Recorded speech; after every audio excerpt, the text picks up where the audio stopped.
Assalamualaikum warahmatullahi wabarakatuh. Zionisme berasal dari kata Zion atau Sion yang berarti bukit atau ada juga yang mengartikan bukit Yerusalem.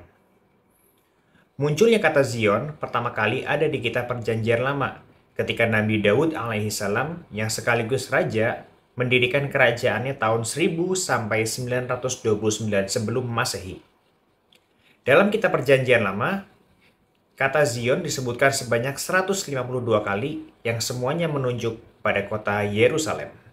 Seiring berjalannya waktu, kata Zionis ini tuh berubah maknanya dari sebuah nama tempat menjadi sebuah gerakan orang-orang Yahudi yang ingin mendirikan sebuah negara Yahudi di tanah Palestina, yang saat ini kita kenal dengan Zionis atau gerakan Zionisme. Dan inilah sejarah lengkap Zionis part pertama.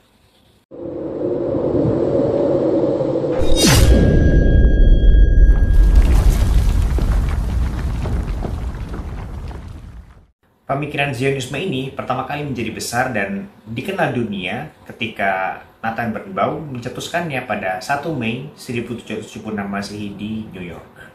Beberapa tahun berikutnya, yakni pada tahun 1799 Masehi, seorang kaisar Prancis bernama Napoleon Bonaparte pernah menyerukan untuk mendirikan negara Yahudi di tanah Palestina. Hal ini ia lakukan demi mendapatkan dukungan dan juga keuntungan finansial dari bangsa Yahudi. Demi menunjukkan keseriusannya, Napoleon Bonaparte itu bahkan sampai mengundang Dewan Senat Yahudi untuk membicarakan konsep lebih lanjut terkait pendirian negara Yahudi di tanah Palestina pada tahun 1806 Masehi. Dan setelah itu, banyak banget orang-orang Yahudi itu yang ingin bermigrasi ke Palestina secara masif dan juga marak tentunya. Di awal abad ke-19, banyak banget Yahudi yang datang ke Palestina sebagai imigran demi mencari tempat tinggal. Pada saat itu, masyarakat asli Palestina masih memberikan toleransi sehingga Yahudi bebas untuk tinggal dan menetap, asalkan tidak membuat ulah. Di sisi lain, warga asli Palestina itu masih merasa nyaman atas kedatangan Yahudi karena saat itu Palestina masih dikuasai oleh Kesultanan Turki Utsmani karena Turki Utsmani sangat mengawasi imigran dengan sangat ketat, sehingga mereka merasa nyaman dengan pemerintahan Turki Utsmani pada waktu itu. Gerakan politik Zionisme ini semakin menguat ketika muncul seorang jurnalis keturunan Yahudi Austria, yakni Theodor Herzl, yang kelak dijuluki sebagai Bapak Zionisme. Herzl memiliki target utama yaitu menjadikan bangsa Yahudi menguasai dunia. Pada tahun 1896, Theodor Herzl menulis buku yang berjudul Der Judenstaat atau The Jewish State, yang pada intinya ia ingin mendirikan negara Yahudi di tanah Palestina. Bagi masyarakat Palestina, ide Herzl dan juga ide dari gerakan Zionisme ini tuh sangat aneh dan sangat menimbulkan kemarahan dari warga Palestina itu sendiri. Karena kenapa? Yang pertama, wilayah Palestina itu masih dikuasai oleh Turki Utsmani, yang mana jika orang-orang Yahudi ini ingin mendapatkan tanah di tanah Palestina, maka ia harus meminta izin kepada Turki Utsmani atau paling tidak berperang melawan mereka. Dan yang kedua, ada orang-orang Palestina asli yang sudah ratusan bahkan ribuan tahun hidup di sana, sehingga apabila orang-orang Yahudi ini ingin mendirikan negara di tanah mereka, maka setidaknya mereka harus mendapatkan persetujuan dari orang-orang Palestina yang asli.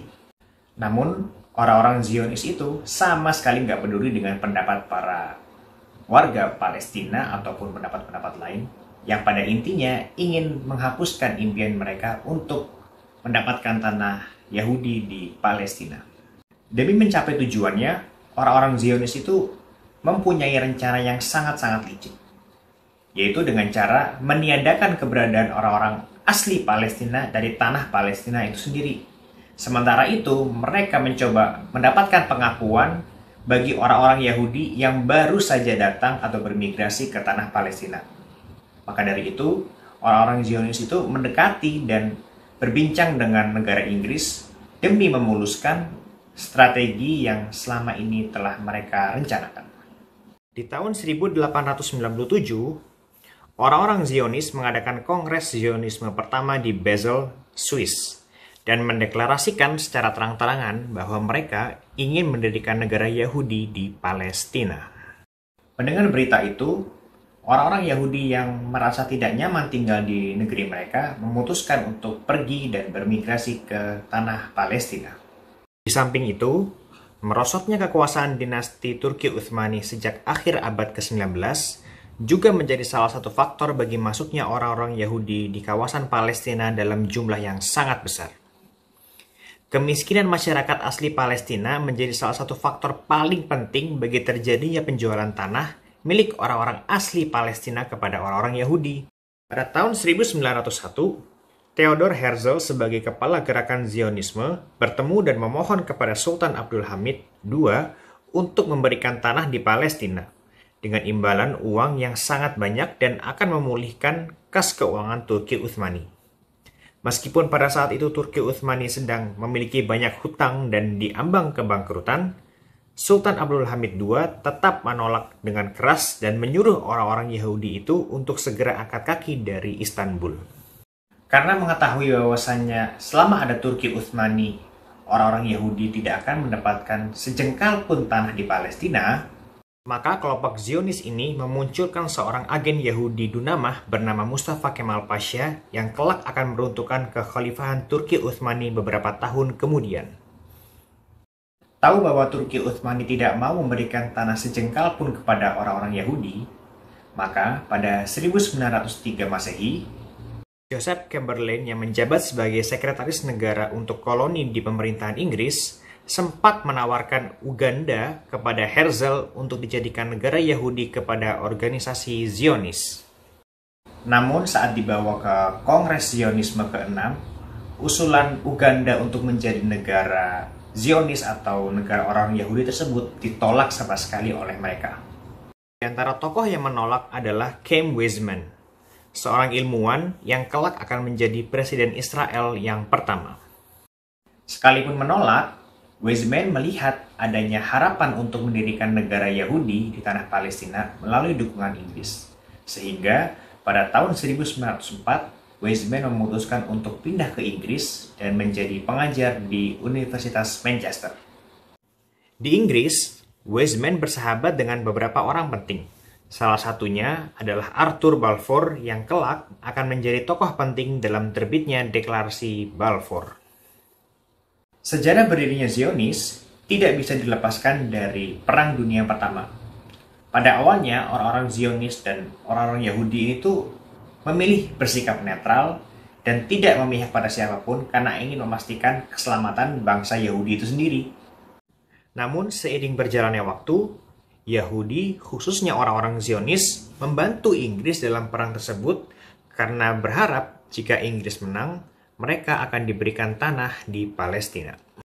Perlu diketahui bahwa pada Perang Dunia Pertama yang terjadi tahun 1914 sampai 1918, Inggris, Prancis, dan juga Rusia itu berada pada blok sekutu, melawan Turki Utsmani, Jerman, dan juga Austria yang berada pada blok sentral. Selama berlangsungnya Perang Dunia Pertama, tepatnya pada 1916, Inggris dan Prancis secara diam-diam membuat sebuah perjanjian yang dikenal sebagai Perjanjian Sykes-Picot.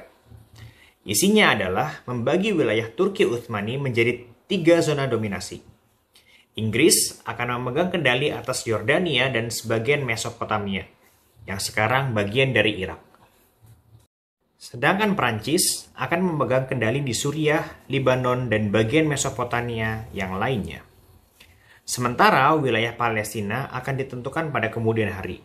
Dalam hal ini akan ditentukan oleh Liga Bangsa-Bangsa yang kelak akan berubah namanya menjadi Perserikatan Bangsa-Bangsa atau PBB. Mungkin segitu aja video kali ini. Untuk pembahasan Zionis berikutnya akan dilanjutkan ke video yang part kedua ya. Assalamualaikum warahmatullahi wabarakatuh.